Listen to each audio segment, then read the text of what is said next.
تلاش؟ وہ بڑبڑائی. میں سایوں کا پیچھا کر رہی ہوں، اس تلاش کو کیا نام دوں؟ پھر اس نے ایک نگاہ اس پر ڈالی. سادہ سے لباس میں اس کی شگفتگی بہت نمایاں تھی. کیا نام ہے تمہارا؟ فائزہ. وہ مسکرائی. اور یہاں کون کون رہتا ہے؟ میں اور میرا شوہر. اس کے لبوں پر مدھم مسکان ناچنے لگی. ہماری شادی کو بھی سال بھر ہوا ہے تو ان کا ٹرانسفر یہاں ہوا ہے. پہلے ہم ان کی خالہ کے گھر رہتے تھے، ابھی مہینہ پہلے یہاں شفٹ ہوئے ہیں. اکیلی ہوتی ہو؟ جی، لیکن کاموں میں مصروف رہتی ہوں، دن گزرنے کا پتہ نہیں چلتا. شام کو آ جاتے ہیں. اس کے لبوں پر پھر مسکراہٹ توڑی. تم لڑتی تو نہیں ہو نا اپنے شوہر سے؟ اس نے روندھی ہوئی آواز میں پوچھا تھا. جی؟ وہ لمحہ بھر کو حیران ہوئی. نہیں تو، ہماری تو کبھی لڑائی نہیں ہوئی. زینب کا جی چاہا وہ اپنا سب کچھ دے کر بھی اس خوش قسمت لڑکی سے اپنی قسمت بدل لے. اس کے آگے ہاتھ جوڑے. اس کے آنسو ایک مرتبہ پھر اس کے گالوں پر رواں ہونے لگے. آپ بہت دکھی لگتی ہیں. فائزہ تعصب سے اسے دیکھنے لگی. اپنے بارے میں کچھ بتائیں. یہاں آپ کے کوئی ریلیٹیوز رہتے تھے؟ آپ کس کی تلاش میں آئی ہیں؟ اس گھر سے کیا تعلق ہے آپ کا؟ نرم لہجے میں اس نے بے شمار باتیں پوچھ ڈالی. وہ بڑی زندہ دل چہکنے والی لڑکی تھی. میرا کسی شخص سے، کسی گھر سے کوئی تعلق نہیں. وہ خلاؤں میں تکنے لگی. مجھ سا بد نصیب اس پوری دنیا میں کوئی نہیں ہے. یہ کہہ کر وہ باہر نکل آئی تھی. وہ رملہ کے گھر بھی جانا چاہتی تھی، لیکن اب اس نے اپنا ارادہ بدل دیا تھا. اب وہ گھر رملہ کا نہیں تھا. وہاں سے وہ یوں ہی خالی ہاتھ لوٹتی جیسے اس گھر سے لوٹی تھی، کسی پرانی یاد کی رتی بھر مہک لیے بغیر. سکندر علی 2 دن سے گھر نہیں آیا تھا. اس نے زینب کو فون پر بتا دیا تھا کہ وہ بے حد مصروف ہے. اسے یوں بھی اب اس کا انتظار نہیں تھا. رملہ کی موت سے اس کے اندر بھی ایک موت واقع ہوئی تھی. اس کی تمام امنگوں، خواہشوں اور جذبوں کی موت. وہ اپنا خالی دل لیے ادھر سے ادھر پھرتی رہتی. اس شام وہ لان میں بیٹھی بے دلی سے چائے کے گھونٹ بھر رہی تھی جب چوکیدار نے گیٹ پا کر کے کسی گاڑی کو اندر آنے کا راستہ دیا. ایک چمکتی ہوئی بڑی سی گاڑی پورچ میں رکی. باوردی ڈرائیور نے اتر کر دروازے کھولے. زینب بڑی توجہ سے اس کی طرف دیکھ رہی تھی. اس نے ایک عورت اور 2 لڑکیوں کو اترتے ہوئے دیکھا. وہ ملازم سے شاید اس کی بابت دریافت کر رہی تھی. وہ کچھ پریشانی کے عالم میں اٹھ کر کھڑی ہو گئی. وہ لوگ یہیں آ رہی تھیں. میڈم یہ. ملازم نے کچھ کہنا چاہا تھا. اس عورت نے ہاتھ اٹھا کر اسے روک دیا. تم جاؤ، ہم اپنا تعارف کرا لیں گے. جی بہتر بیگم صاحبہ. وہ پلٹ گیا. زینب حیرانی سے ان تینوں کو دیکھنے لگی. وہ تقریباً 40 برس کی ایک فربا اندام عورت تھی. اس نے ایک بیش قیمت ساڑی زیب تن کی ہوئی تھی. گردن میں موٹی سی چین اور کانوں میں جڑاؤ بندے تھے. ہاتھوں کی سب انگلیاں قیمتی پتھروں کی انگوٹھیوں سے مزین تھیں. دونوں لڑکیوں نے مغربی انداز کے لباس زیب تن کیے ہوئے تھے. ان کے کٹے ہوئے بال شانوں پر جھول رہے تھے. چھوٹی لڑکی ہو بہو سکندر علی کی کاپی تھی. بیٹھیے. اس نے کرسیوں کی جانب اشارہ کیا. پہچان گئی ہو؟ وہ عورت تمسخر سے مسکرائی تھی. جی. وہ رسانیت سے بولی. ہم نے سوچا کہ اسے دیکھا ہے جس کے چرچے ساری دنیا میں ہیں. وہ کرسی پر براجمان ہوتے ہوئے بولی. لڑکیوں کو بھی بڑا شوق تھا تمہیں دیکھنے کا. وہاں حویلی میں جو بھی آتا ہے تمہارے حسن کے قصیدے پڑھتا ہے. ہاں ٹھیک ہے، حسین ہو. اس نے زینب کو نظروں ہی نظروں میں گویا حسین ہونے کی سند دی تھی. لیکن تم نے سنا ہوگا حسن 4 دنوں کا ساتھی ہے. وہ پھر تمسخر سے مسکرائی. میں آپ کا مطلب نہیں سمجھی. اس کی پیشانی پر شکنے ابھریں. سمجھ جاؤ گی، سمجھ جاؤ گی. 4 دن گزریں گے تو سب سمجھ جاؤ گی. خیر، مجھے شمسا کہتے ہیں. میں میر سکندر علی کی جائز قانونی خاندانی بیوی ہوں، اس کے اصل گھر کی اصل مالکن. یہ میری بڑی بیٹی ہے رانیہ، اور یہ چھوٹی سونیا. ایک بیٹا بھی ہے حیدر علی خان، وہ ہاسٹل میں رہتا ہے. اس کا لہجہ، اس کی آواز، اس کا لفظ لفظ نخوت سے بھرا ہوا تھا.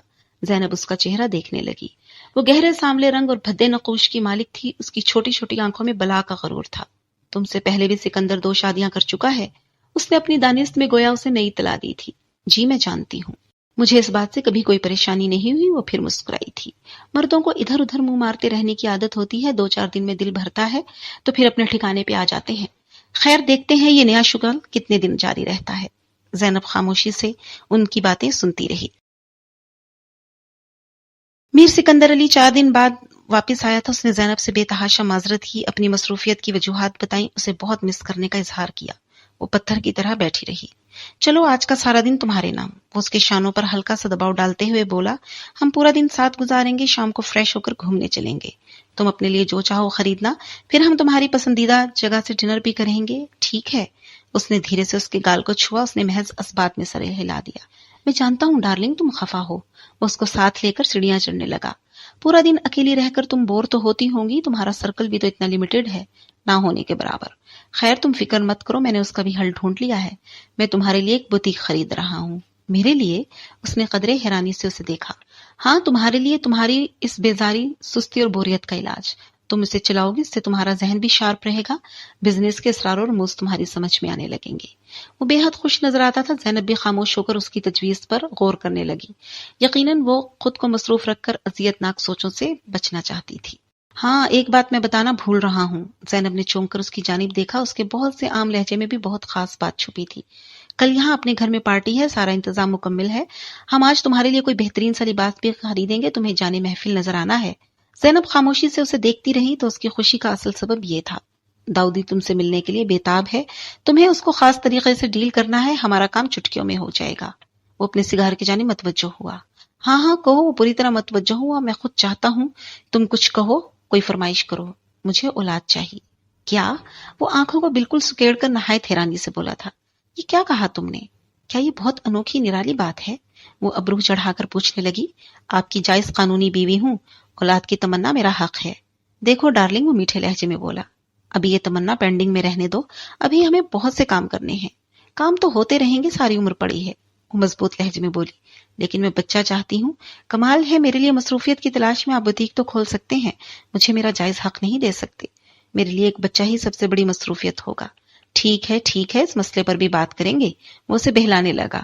فی الحال تو ہم کچھ اور پلان کر رہے تھے۔ میں جانتی ہوں آپ کے 3 بچے ہیں، آپ کو مزید کی تمنا نہیں، لیکن سکندر، یہ آپ سے میری پہلی اور آخری فرمائش ہے، بلکہ تقاضا ہے، آپ کو میری بات ماننی ہوگی۔ سکندر علی گہری سانس بھر کر اس کی جانب دیکھنے لگا۔ وہ اٹل فیصلہ کیے بیٹھی تھی۔ دیکھو، میں انکار نہیں کر رہا ہوں، تم شوق سے بچے پیدا کرنا، لیکن فی الحال فوری طور پر ایسا نہیں ہو سکتا۔ ابھی تمہارے لیے بچہ اہم نہیں ہے، ابھی اہم ہے تمہارا حسن، تمہارا فگر، تمہاری فٹنس۔ میں تمہیں بتا چکا ہوں کہ تمہیں بہت سے کاموں میں میرا ساتھ دینا ہے، چند سال صبر کر لو، پھر بچے پیدا کرتی رہنا۔ آخر میں اس کے لہجے میں جھنجھلاہٹ در آئی تھی۔ نہ جانے یہ ایک فضول خیال کس نے تمہارے ذہن میں ڈال دیا ہے۔ بہرحال کم ٹو دا پوائنٹ، میں تمہیں داؤدی کے متعلق بتا رہا تھا، اسے کس طرح سے ٹریپ کرنا ہے، اس کی کس کمزوری سے فائدہ اٹھانا ہے، یہ سب ذہن نشین کر لو۔ وہ اسے مزید ہدایات دینے لگا، لیکن زینب کا دھیان کسی اور جانب تھا۔ اسے ایک بھیانک رات یاد آ رہی تھی جب اس نے درد کی ٹیسوں سے لڑتے لڑتے خود اپنے بچے کا خون کر دیا تھا۔ اسے اس ہسپتال کا کمرہ اور احسن ایاز کی بجھی ہوئی آنکھیں یاد آ رہی تھیں۔ اسے وہ کھلونے یاد آ رہے تھے جو وہ بہت چاؤ سے اپنے ہونے والے بچے کے لیے لایا تھا۔ اس نے ایک مرتبہ پھر اپنی کیفیت غیر ہوتی محسوس کی۔ اس مرتبہ وہ اس کیفیت کا مقابلہ نہ کر سکی تھی۔ ہوش و حواس سے بیگانہ ہو کر وہ بستر پر گر پڑی۔ زینب، واٹ ہیپنڈ؟ سکندر علی چونک کر اس کی طرف بڑھا تھا۔ دعوت بے حد شاندار طریقے سے منتظم کی گئی تھی۔ پوری کوٹھی بقعۂ نور بنی ہوئی تھی۔ انتظام دونوں لانوں میں کیا گیا تھا۔ زینب کو تیار کرنے کے لیے بیوٹیشن دوپہر سے ہی آ گئی تھی۔ اس نے سر سے پاؤں تک اس کی ایک ایک چیز کو دلہن کی طرح نکھارا تھا۔ اس کا لباس شہر کے مہنگے ترین بوتیک سے خریدا گیا تھا۔ مکمل طور پر سفید لباس کے ساتھ سوچے موتیوں کی جولری پہنی تھی۔ زینب نے تیار ہو کر خود کو آئینے میں دیکھا اور بے تاثر نظروں کے ساتھ اپنے عکس کو گھورتی رہ گئی۔ وہ جب بھی آئینہ دیکھتی تھی اسے رملہ کی باتیں یاد آ جاتی تھیں۔ اس نے کہا تھا، بہت حسین لگ رہی ہو زینب شاہ، بہت حسین، لیکن جانتی ہو مجھے تم دنیا کی سب سے بدصورت عورت نظر آ رہی ہو۔ اس نے درست کہا تھا۔ تم اتنی بے قیمت اور بے مایہ ہو چکی ہو زینب کہ مجھے نفرت کے ساتھ ساتھ تم پر ترس بھی آ رہا ہے۔ اس نے واقعی ٹھیک کہا تھا کہ بیش قیمت لباس اور نہایت مہنگے زیورات پہن کر بھی وہ اس وقت خود کو اس قدر کم قیمت اور بے مایہ تصور کر رہی تھی کہ اسے اپنے آپ پر ترس آ رہا تھا۔ میں کیوں سجی ہوں؟ کس کے لیے سنوری ہوں؟ آج میں عورت ہوں یا طوائف ہوں؟ میر سکندر علی، تم نے مجھے ایک سجا ہوا کوٹھا دکھا کر خرید لیا، کوئی اس کے اندر کہے لگا رہا تھا۔ دعوت کافی دیر سے شروع ہوئی تھی۔ رات بھیگنے لگی۔ وہ پتھر کے بت کی مانند بے تاثر چہرہ لیے میر سکندر علی کے دوستوں سے ملتی پھر رہی تھی۔ زینب ڈارلنگ، کہاں ہو تم؟ سکندر علی داؤدی کو لیے اس کے قریب چلا آیا۔ یہ اپنے داؤدی صاحب ہیں، ان کا خیال رکھو۔ داؤدی صاحب نے مصافحے کے لیے ہاتھ بڑھایا تو اس نے بلا جھجک اپنا ہاتھ آگے کر دیا۔ انہوں نے جھک کر اس کا گال چھوا اور مسکراتی رہی۔ میر سکندر علی کچھ دیر بعد انہیں چھوڑ کر کسی اور طرف نکل گیا۔ وہ انہیں مصنوعی پتھروں سے بنائی گئی آبشار کی طرف لے آئی۔ چھوٹے سے خوبصورت تالاب میں بطخیں ساکت بیٹھی تھیں۔ وہ ادھر پڑی کرسیوں پر بیٹھ گئے۔ سکندر بڑا لکی آدمی ہے، داؤدی صاحب حریص نگاہوں سے اس کا جائزہ لیتے ہوئے بولے۔ جب مارتا ہے اونچا ہاتھ مارتا ہے۔ یہ لیجئے۔ اس نے قریب سے گزرتے ویٹر کو روک کر شراب سے بھرا گلاس اٹھا کر انہیں تھمایا۔ تو کیا کہہ رہے تھے آپ؟ میں سراہ رہا تھا آپ کی اس بے مثال خوبصورتی کو۔ انہوں نے گھونٹ بھر کر شراب کا سرور اپنے اندر اترتا ہوا محسوس کیا۔ ایسا حسن میں نے پہلے کبھی نہیں دیکھا زینب، تمہاری نظروں میں ایک عجیب سی گہرائی ہے، ایک نشہ ہے۔ سکندر بہت خوش قسمت ہے، کیا شاندار دن رات گزرتے ہوں گے۔ انہوں نے جیسے آہ بھری تھی وہ مسکراتی رہی۔ سکندر تو بہت مصروف رہتے ہیں، میں اکیلی بور ہوتی رہتی ہوں۔ اچھا، انہوں نے آنکھیں پھیلائیں. کل رات کیا کر رہی ہو؟ فارغ ہوں بالکل. کوئی پروگرام؟ وہ دل ربائی سے مسکرائی تھی. چاہو تو ڈنر میرے ساتھ کرو. شیور مائی پلیئر. وہ ہولے سے ہنستی. داؤدی صاحب قریب المرگ ہو گئے. کچھ دیر بعد وہ انہیں اصل موضوع کی جانب لے آئی. ہمارا ایک کام کب سے آپ کی توجہ کا منتظر ہے سر. وہ بولی تھی. ہمیں شکایت ہے آپ سے، آپ ہمیں قابل توجہ ہی نہیں جانتے. اوہ کیا کہہ رہی ہو ڈیئر؟ انہوں نے مصنوعی انداز میں سر کھجایا. شاید تم سکندر کے کام کی بات کر رہی ہو. بہرحال تمہارا کہا ٹالا نہیں جا سکتا، کام ہو جائے گا. کب تک؟ وہ ناز سے انہیں دیکھنے لگی. جس قدر جلد ہو سکا میں پوری کوشش کروں گا. بہرحال اس طرف سے بے فکر رہو، میں نے کہہ دیا ہے تو سمجھو کام ہو گیا. یہ سکندر بڑا شارپ بندہ ہے. وہ ہنسنے لگے. زینب نے ایک بار پھر بھرا ہوا گلاس انہیں تھمایا تھا. Well done my darling well done. وہ بے حد خوش تھا. ڈریسنگ ٹیبل کے آگے بیٹھی ہوئی زینب کے گرد اپنے بازو حائل کرتے ہوئے بولا. زینب نے آہستگی سے اس کے ہاتھ خود سے علیحدہ کیے. وہ اپنا چہرہ صاف کر رہی تھی. کمال کر دیا. یہ داؤدی بڑی اونچی چیز ہے. اسے شیشے میں اتارنا اس قدر آسان نہیں ہے، لیکن تم نے انہیں منٹوں میں سے زیر کر لیا. میں کہتا ہوں نا تم کوئی معمولی عورت نہیں ہو، خود کو پہچانو. زینب نے چہرہ صاف کیا اور باتھ روم میں گھس گئی. وہ ایک بار پھر پرس نوٹوں سے بھر کر شاپنگ کے لیے نکل کھڑی ہوئی تھی. اس مرتبہ اس نے بلا تکان شاپنگ کی. ہر دکان سے ہزاروں کی خریداری کی. کپڑے، جوتے، میک اپ کی اشیاء، جیولری، وہ ہر سامنے آتی شے خریدتی چلی گئی، حتیٰ کہ اس کا پرس بالکل خالی ہو گیا. ڈرائیور اس کا سامان گاڑی میں رکھ رہا تھا جب کسی نے اس کا کاندھا تھاما. زینب شاہ. زینب مانوس لب و لہجے پر چونک کر مڑی تھی. چند لمحوں کے لیے اسے سامنے کھڑی ہستی کو پہچاننے میں دشواری محسوس نہ ہوئی. پھر وہ چیخ اٹھی. فارحہ، تم فارحہ ہو نا؟ وہ دونوں بغل گیر ہو گئی. تم کتنا بدل گئی ہو زینب، وہ علیحدہ ہوتے ہوئے بولی. میں نے تو تمہیں پہچانا ہی نہیں. پتا ہے میں کتنی دیر سے یہ سوچ رہی تھی کہ تمہیں میں نے کہاں دیکھا ہے. تم تو یار کوئی شے بن گئی ہو. وہ زینب کا جائزہ لیتے ہوئے بولی. اور تم؟ اس نے بغور فارحہ کو دیکھا. تمہیں کیا ہو گیا ہے؟ وہ اپنی عمر سے 10 سال بڑی دکھائی دے رہی تھی. اس کا جسم بے حد فربا ہو گیا تھا اور رنگت بالکل مدھم پڑ گئی.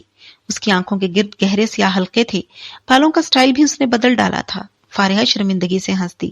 کیا پوچھتی ہو یار، یہ باتیں سنانے کے لیے تو عمر درکار ہے. چلو میرے ساتھ. زینب نے اسے پیشکش کی. بیٹھ کر اطمینان سے باتیں کریں گے. لیکن وہ تذبذب کا شکار ہوئی. گھر فون کر دینا. چلو فارحہ. اسے واقعی ایک عرصے کے بعد خوشی کی ہلکی سی رمق کا احساس ہوا تھا. اچھا چلو. وہ واقعی تیار ہو گئی. دونوں گاڑی میں بیٹھ گئیں. گھر چلو ڈرائیور. زینب نے ڈرائیور کو ہدایت کی. تمہارا لائف سٹائل تو بالکل بدل گیا ہے زینب. فارحہ حیران نظر آتی رہی. بڑی ترقی کی ہے حسن بھائی نے. تمہاری اپنی گاڑی ہے؟ ہاں. ایک گہری سانس اس کے لبوں سے نکلی تھی. قسمت کی بات ہے. فارحہ نے بھی گہری سانس بھری. کس قدر بے وقوف تھی میں اور کتنے بے وقوفانہ تھے میرے خیالات. گاڑی جب زینب کی کوٹھی کے پورچ میں جا کر رکی تو فارحہ کی حیرانی قابل دید تھی. آنکھیں پھیلائے وہ ہر شے کو دیکھ رہی تھی. زینب کے بیڈ روم تک آتے آتے اس کا صبر جواب دے گیا. خدا کے لیے زینب مجھے مزید حیران مت کرو. مجھے بتاؤ کیا کوئی الادین کا چراغ تمہارے ہاتھ آ گیا؟ زینب تلخی سے مسکرائی تھی. نہیں، الادین کا چراغ میرے ہاتھ نہیں آیا. میں خود ایک جن کی قید میں آ گئی ہوں. وہ مجھے میری جنت سے نکال کر کوہقاف میں لے آیا ہے. فارحہ پلکیں جھپک کر اسے دیکھنے لگی. میں احسن ایاز کی بیوی نہیں ہوں فارحہ. اس کے حلق میں گولے پھنسنے لگے تھے. میں میر سکندر علی کی داشتہ ہوں. وہ اپنا چہرہ دونوں ہاتھوں میں چھپا کر پھوٹ پھوٹ کر رو دی. تم شاید مجھ پر رشک کر رہی تھی. مجھ پر رشک مت کرنا فارحہ. میں تو نشان عبرت ہوں. فارحہ ساکت بیٹھی پھٹی پھٹی آنکھوں سے اسے دیکھتی رہی. وہ آنسوں اور ہچکیوں کے درمیان اسے اپنی داستان سناتی رہی. مجھے چھوڑ کر گیا تو مجھے احساس ہوا میرے لیے کیا تھا. میں وہ بد نصیب ہوں فارحہ جو محبوب کے جدا ہونے کے بعد اس کی محبت میں مبتلا ہوئی ہوں. شاید یہ میری سزا ہے. یہ قدرت کی طرف سے میری سزا ہے کہ میں ہر گزرتے لمحے کے ساتھ اس کے عشق میں مبتلا ہوتی چلی جا رہی ہوں. میں ہر محفل میں دیوانوں کی طرح اسے تلاشتی ہوں. سڑک پر گزرتے ہوئے ہر شخص پر مجھے اس کا گمان ہونے لگتا ہے. وہ اپنا سر پیٹنے لگی. میں کیا کروں؟ وہ مجھے کیوں چھوڑ گیا فارحہ؟ وہ تو مجھ سے اندھی محبت کرتا تھا. میں تو اس کی سانسوں کی ضمانت تھی. میرے بنا وہ کیسے جیتا ہوگا، کیسے؟ فارحہ نے اس کا سر اپنے کاندھے سے لگا لیا. وہ خود بھی رو رہی تھی. اوف، میں نے اس سے خود کہا کہ مجھے طلاق دے دے فارحہ. میں نے اس سے ہاتھ جوڑ کر کہا کہ مجھے آزاد کر دے. سوچو فارحہ، میں نے خود کہا. اس کے دل پر کیا بیتی ہوگی، وہ کہاں گیا ہوگا. وہ پاگلوں کی طرح رو رہی تھی. اتنے عرصے کے بعد اس کو کتھارس سنانے کا موقع مل گیا تھا. اسے لگ رہا تھا جیسے غم سے اس کا کلیجہ پھٹ جائے گا. پتھر میں سے یکایک ٹھاٹھے مارتا پانی نکل آیا تھا. بہت دیر کے بعد وہ خود پر قابو پا سکی تھی. کچھ دیر آرام کر لو، فارحہ نے اسے مشورہ دیا. نہیں، میری قسمت میں اب آرام یا سکون کے لمحات نہیں. پھر اس نے فارحہ کی جانب دیکھا. تم اپنی سناؤ، کب پاکستان لوٹی، کیسے گزر رہی ہے؟ وہ اپنا دھیان بٹانا چاہتی تھی. پاکستان لوٹے تو مجھے 6 مہینے ہو گئے ہیں. میں ہمیشہ کے لیے آ گئی ہوں. اور فیصل بھائی وہ ہیں اپنی پہلی بیوی کے پاس. کیا